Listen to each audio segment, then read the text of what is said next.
We're going to talk about some of the risk factors for repetitive strain injury. So see how many of these could apply to you. The first one is ignorance. If you've never heard of a disease, how can you prevent it? You need to know the risk factors and the warning signs so that you can take precautions for yourself. If you're in a position where you're doing over 2 hours of computer use or other repetitive hand movement per day, that's a risk factor for RSI. If you have a job that requires constant computer use or intensive hand use, you're also in danger. If you do binge or marathon computer use, such as playing video games, trying to meet deadlines for quarterly reports or other projects, you're in danger for repetitive strain injury. A lack of frequent, regular breaks. You need to take a break every 20 minutes. That means get up out of your chair and do something else. High stress work environment.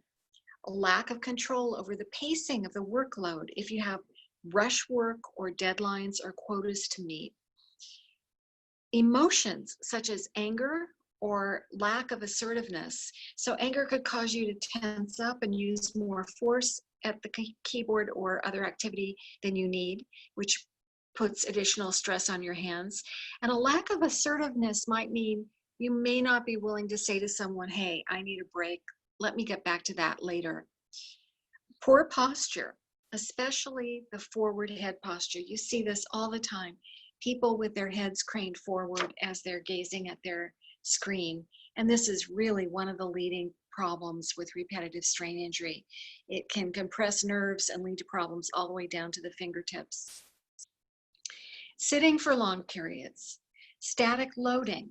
That means holding still for long periods.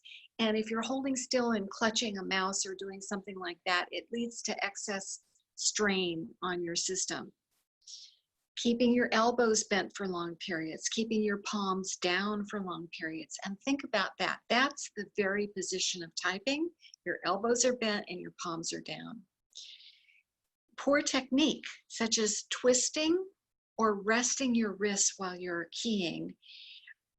You could also rest your forearms or your elbows. So don't do any of that. Let your hands float over the keyboard and use a mouse sparingly, if at all. Try to get some other input device that allows you to use both hands. Improper workstation setup, a keyboard that's too high, a monitor that's too low or off to one side, or having your tools positioned in a faraway place or where they would require an overhead reach. Inadequate seating, your chair may be too high, too low, uncomfortable. If you have improper work habits, such as a lack of pacing, working through fatigue, or working through pain, that can lead to RSI. Improper use of smartphones. Looking down at your smartphone is a really bad idea, and also texting. Use your dictation for that. Don't use your thumbs. Use of notepads or laptops. What's the problem here is that if you're positioning the screen in a way that's going to keep your head in good position, your hands will be too high. If your hands are in good position, you're going to be looking down and your head won't be in a good position. So you really need a separate keyboard. Don't use a laptop or a notepad. Awkward positions, such as typing while using the telephone. Never do that. And don't do that and reach for a mouse at the same time either. Long fingernails can lead to RSI, smoking, excessive drinking, obesity, overly flexible joints, weak or tight muscles, a lack of regular exercise or doing the wrong exercises. You don't want to do things that are going to place excessive load on your hands. And if you have an injury, you have to be especially careful about how you exercise. Habitual holding of excess bodily tension. Being very tall or very short. There's not going to be one workstation that's going to be appropriate for everybody.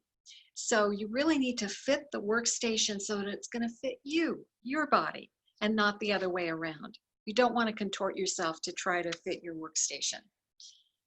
Many years of computer use or other hand-intensive use.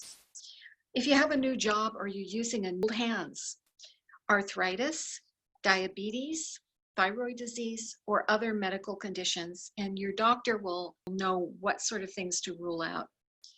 Hand-intensive hobbies such as playing a musical instrument, gardening, carpentry, needlecrafts, bowling, throwing or racket sports, and playing video games. And remember that even with a state-of-the-art workstation and good posture, it can't overcome the amount of time you are spending using your computer. So I hope this has helped you. Think about these things. Think about what you can do to help yourself. And if you feel yourself getting the symptoms of RSI, which we will be talking about soon, please find a doctor who is skilled in treating this area. You need someone who's really understands RSI and knows how to diagnose and treat it. So until next time, we'll be signing off. Please tell your friends about RSI Health and please subscribe.